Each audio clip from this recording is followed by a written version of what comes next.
Welcome back to Trash Panda Off-Road. Today we're going to do a head gasket test on my 94 Geo Tracker, the one we call the Trash Panda.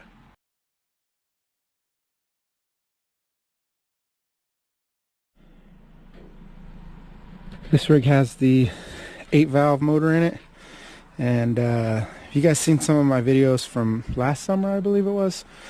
We had some issues with it getting hot on the trail. My theory is it's because of this header that we added. We didn't wrap it or anything like that, so that and all the mud and everything in here, I think that's our main issue, but I'm not sure. So what we're gonna do, because I already have the block fluid here, I went down to the AutoZone, or not AutoZone, O'Reilly's, and went ahead and borrowed this tool. This is a really simple procedure if you guys have never done something like this. Basically all you got to do, pop the radiator cap off here, make sure your coolant level isn't too high, because if your coolant gets onto this, it will contaminate your test. So make sure your coolant level isn't too high. What you're going to do is start the car, as that will get everything going. And what this does is you put the chemical in there, this chemical here, this blue stuff, and it will turn yellow if there's exhaust gases going through your coolant. So it kind of helps to detect if the head gasket's bad or not. I don't think it's bad, but you know, I already have a bunch of this fluid because I bought it before. You guys know I also run a bunch of Subaru stuff, so you're always good to have this kind of stuff lying around. So what we'll do, we'll start the rig, we'll drop that on there, we'll squish this bulb here about 100 times. They say to do it for about 2 minutes. I usually do it for about 100 squishes. I'm not going to record all that, but we'll give you the results here after a bit. First thing we got to do though, start the rig. It should start. It's got a good battery in it. We haven't used it very often this winter because I have an oil leak that, yeah, I know it's way messy in here. It's an off-road rig. Alright. Okay, so got it started real quick. Made sure we're all good and clean. Nothing on here. Dump the chemical in there.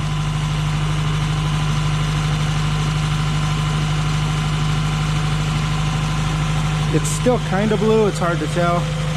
So put this bad boy back on there.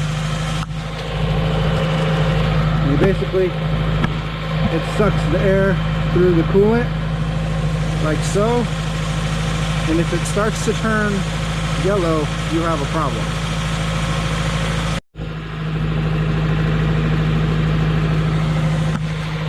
There we go. We pumped this bulb over 100 times.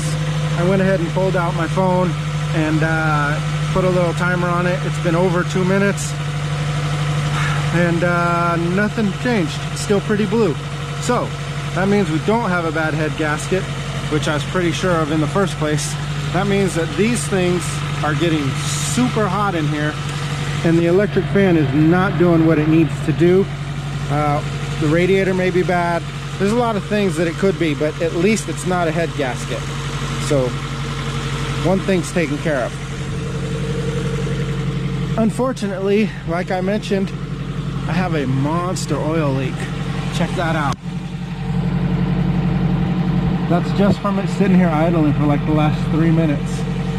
Now, it looks like it's coming from, it's hitting the drive line, so it's coming from above that. So, and you can see it stripping off the back of the transmission right there. Hopefully you can see that. So I'm guessing that that means it's going to be the O-ring, which is a common place for an oil leak on these things. So let's see if we could get a quick look. Little bonus footage here, not what we wanted to do, but if we can see back in here. And no, that O-ring area, even though they RVT'd it, it's not all wet there. Nuts. Well, That's discouraging. That means it's coming from the motor itself. Maybe where the motor and the bell housing meet up somewhere. Rear main seal, perhaps. We're gonna have to climb under there. So if you guys want to see us climb under there and figure that out, by all means subscribe to the channel, follow along, and we will continue to work on this thing. Wheeling season's getting here, and I already have a trip planned in about 3 weeks, so I really got to figure out what that is. Alright, thanks a lot for watching, guys. Hopefully we'll see you in the next one. Subscribe to the channel. Let me make sure that's motor oil. Okay, we're off to another adventure. Thanks a lot, guys. We'll see you in the next one.